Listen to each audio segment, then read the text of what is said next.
Hey team, welcome to Whiteboard Wednesdays. I'm hoping to bring you some content over the summer to keep you thinking, get you excited about the upcoming semester as you think about programming for your classes or for your clients. So in the past, a lot of you have expressed some creativity blockage, if you would, when it comes to programming or thinking of new ways to keep your classes or training sessions exciting and interesting, especially during that COVID-19 time when some things were restricted on what you could do, for example, circuits. So I wanted to bring you all some ideas to help you get creative again. And one of the ideas or one of the ways that we can be creative, one of the ways that we can spice up our classes or training sessions is by just manipulating duration of exercise. So intervals and different time under tensions that we put our clients or participants through. So I wanted to bring you those here and walk them through with you. So our first one over here, we have what I will be calling the pyramid. I made some little names for these just so that we could remember them. You can't Google them. They're not going to come up. If you Google sandwich, it'll probably be a sandwich. But over here we have pyramid. So we have duration, work, and rest. Our work duration will always increase and then it will decrease, kind of like a pyramid. But our rest will always remain the same at, say, 20 seconds. This can certainly change, but you get the overall concept, right? We're going to increase our work duration while that rest stays the same, and then we're going to go backwards and decrease it again. So this is a great one to kind of get harder and harder and harder, and then it will get easier, but they're going to be exhausted and tired on the way down, so it's still going to be hard as they come back down in that work duration. So great one. Then we have our sandwich one over here. I started using this when I was teaching virtually and only could use body weight. I found this to be a great method to keep things exciting, help me cue better, and then also kind of overload them at times. So you will pick one exercise and you'll do it for 30 seconds. Again, this can change. Then you'll pick another exercise. Yep, you guessed it. 30 seconds duration. That third exercise is actually going to be a combo of exercise 1 and 2. So you will have to kind of think through exercise 1 and 2 to see, hey, can I combine them for the exercise 3?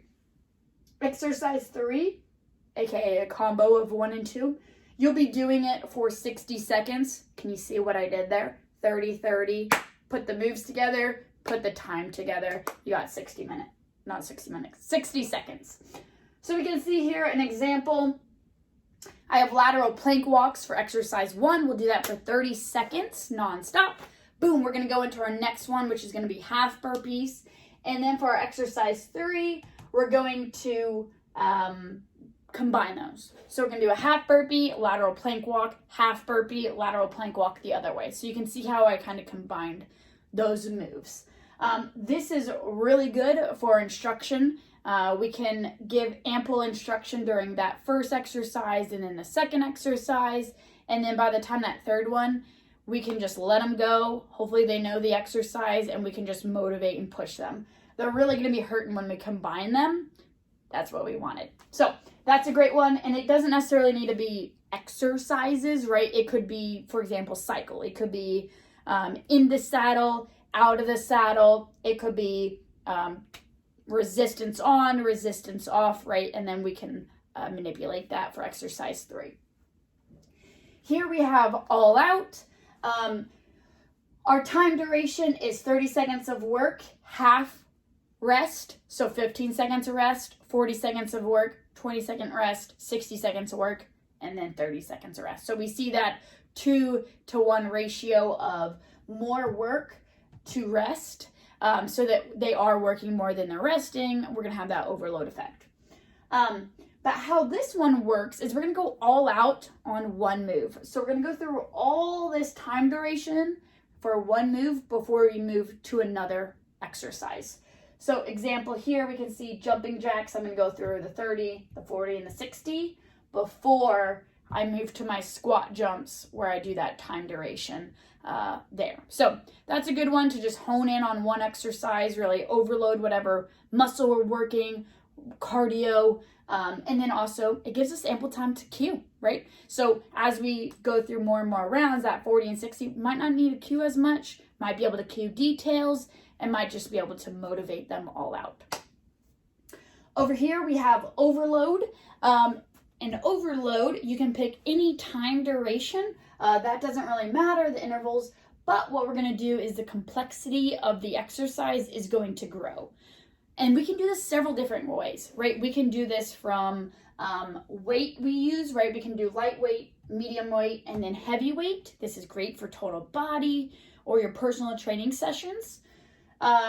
We can also do this in just an exercise complexity, right? So thinking about our progressions versus regressions, might start them at that regression or that lowest end, for example, squats.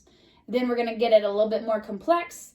We might do pulses, squat pulses. And then that last one, we might do squat jumps, right? Getting harder and harder each time. Or we could do a regular exercise, squats. We could do plyo, squat jumps, and then we could add weight to that third round, squats with a barbell on our back, right? So we can see kind of that complexity growing. So that first round gives us plenty of time to cue and make sure that that movement is being performed correctly. And then we can start to challenge them throughout each round. And again, you can pick any time duration you would like.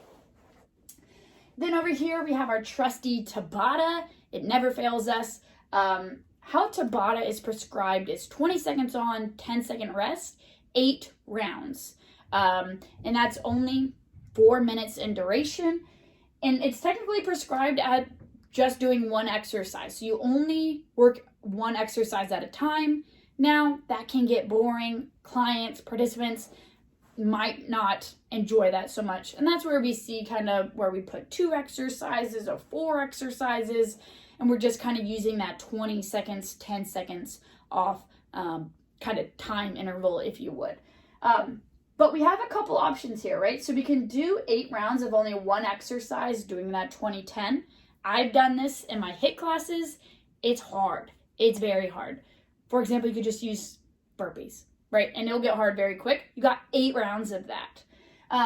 Or we can kind of do option 2 or option B that's a little bit more exciting, right? Has variation here to keep them exciting and engaged. So say on the odd round, we do exercise 1, burpees. And then on the even round, say we do exercise 2, squat jumps, right? That way they're getting some variation and they're not just having to do burpees the entire 4 minutes, right? Or we can, even add more exercises there. Options are endless.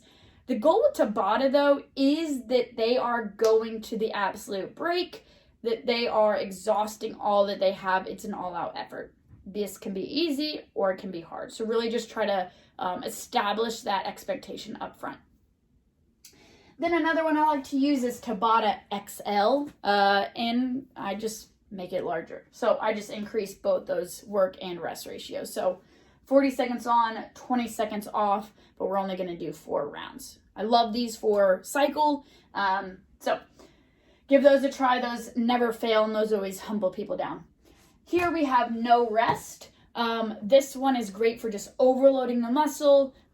This can be great if we're very short on time, maybe in our hardcore classes where we only have them for 30 minutes.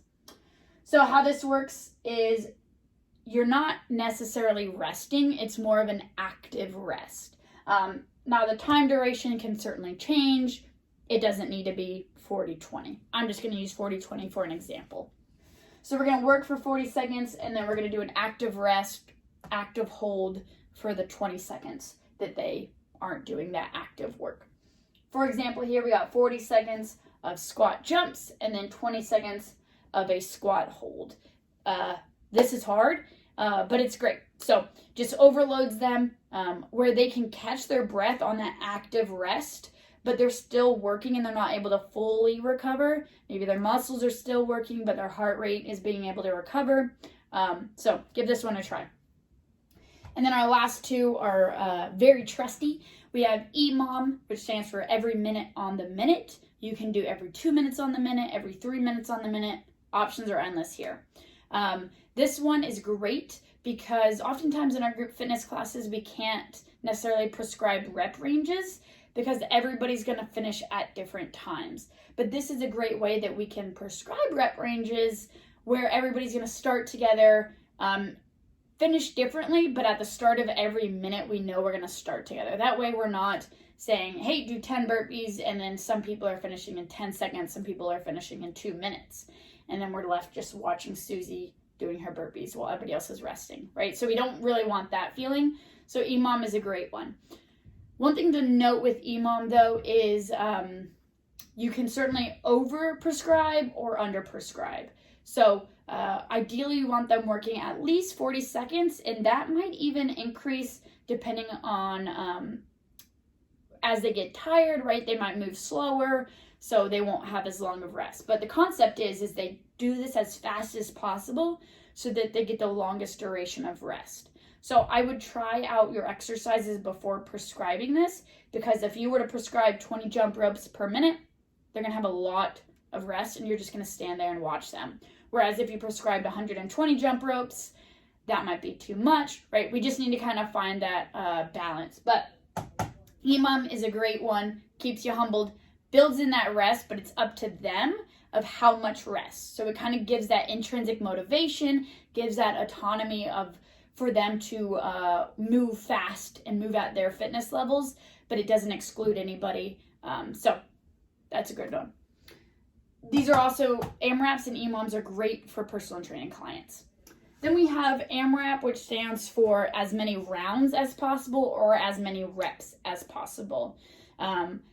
This is great for a filler, a finisher. Say you have 10 minutes left of class and you're like, I've gone through everything I prescribed today and I only need 5 minutes to cool down. What am I going to do in the 5 minutes? You can prescribe an AMRAP. So you just pick exercises, you can pick rep ranges, and they just cycle through them for the entire, say, 5 minutes or whatever duration.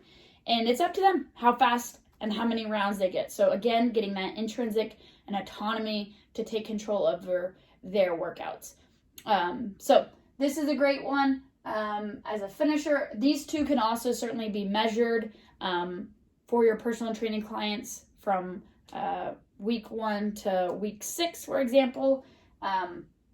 But make sure that we're prescribing these appropriately and giving them a try first. So I hope that helps spark some creativity. It's very simple, right? We just manipulate time. We don't necessarily need to manipulate or change the exercises we select or the layout of the class, but this keeps things interesting, challenges people in different ways. So give this one a try. Any of these, I came up with names so that we can kind of trademark them, or not trademark them, so that we can kind of talk about them and kind of know what everybody's talking about. But please feel free to give me your suggestions. Let everybody know other interval ideas that you have or have used. That way we can all just share and keep things exciting and interesting for our participants and our clients. So join me next week, and I hope to have another tip for you all. Enjoy your summer.